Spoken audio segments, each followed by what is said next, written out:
Good morning, or whatever time it is that you're watching this.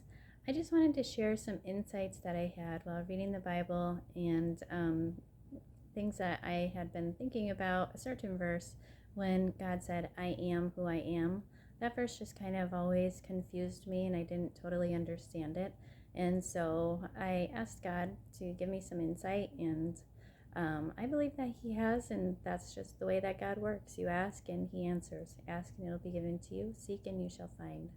So I wanted to share those insights with you because they are very applicable to everyone's life. So I'm going to read the context in which He said them, and that is from Exodus chapter 3. We're just going to read a section up to the point when God says, I am who I am. It's 14 verses. Now Moses was tending the flock of Jethro, his father-in-law, the priest of Midian. He led the flock to the far side of the desert and came to Horeb, the mountain of God. There the angel of the Lord appeared to him in flames of fire from within a bush.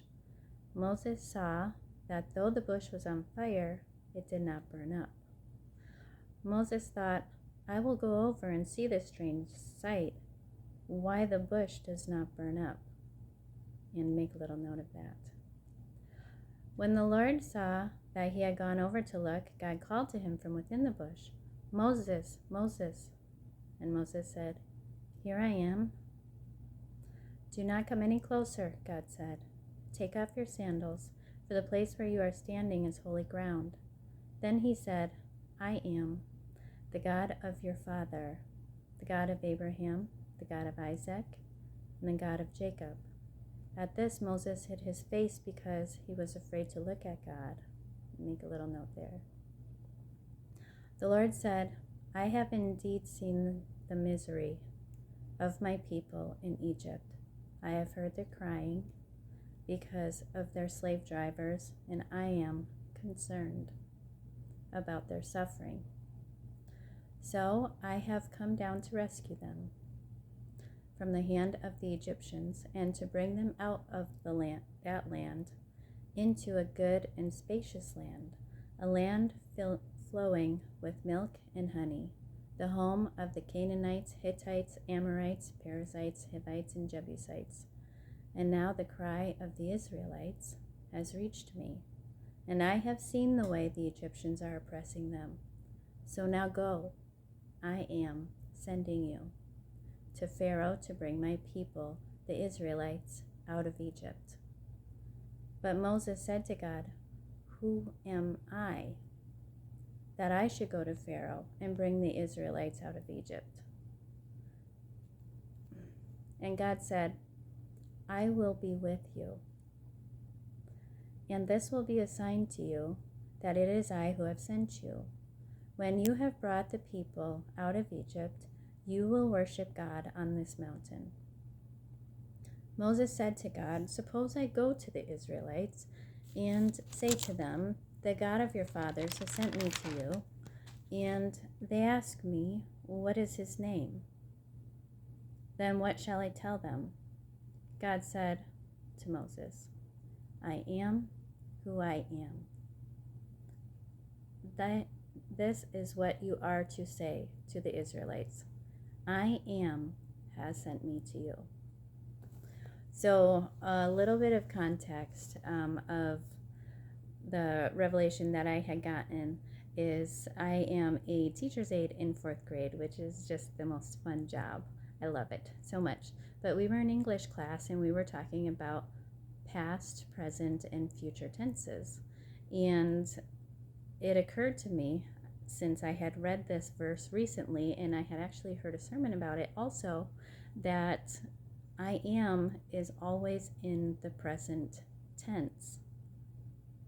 And if you remember, God said previously in this section, I will be with you. And remember what Jesus said when he was leaving the disciples, surely I am with you always, to the very end of the age. And another verse, I am a very present help in trouble. I think it says he is a very present help in trouble. But the message from this is God saw the suffering of the Israelites, and he heard their crying and their misery, and he came to rescue them. So I wanted to share this because I feel like it's such an important message that people need today, because they don't always know where to go with what they're dealing with. It could be a situation, or it could just be emotions that you feel captive to, that you need to be led out of, and you will be led by God if you go over to him. So it is possible to miss this message, or to miss his messages to you, if you don't go over like Moses went over to the burning bush that did not burn up. And the part where it says he wanted to see why the bush didn't burn up, that is a testament to me. I take that to mean that God is always present, and his faithfulness is continuous. So the bush not burning up is the eternal presence of God. And Moses went over. And I love that Moses was so honest with God. And he said, "Who am I? Kind of, what can I do?" And God answered him. And he said, "I will be with you." And so that's just what I wanted to share with you. One version of that I am who I am is I am that I am. And just to go a little bit deeper, God is to you what you haven't gotten from other people. And that's important, because so many people are seeking a relationship with someone, and they are seeking to get, whether it be validation or love or acceptance, whatever it is. But really, the only person that can give you full love and acceptance and unconditional positive regard is God himself. He is constantly present, constantly available in times of sorrow, in times of joy, all of the time, everywhere. And he will not give up. He will not let go. He will always be with you. And so I encourage you to go to him with anything, even if it's something from a very long time ago that you just never got over. For example, you could insert in the I am statement, I am that I am. I am that father that you never had. I am that mother that you never had. I am that nurturer. I am that friend. I am that husband. I am whoever you have needed. He is an all-encompassing source of everything that we need. And so that's why it's so important to go to him and to see his faithfulness.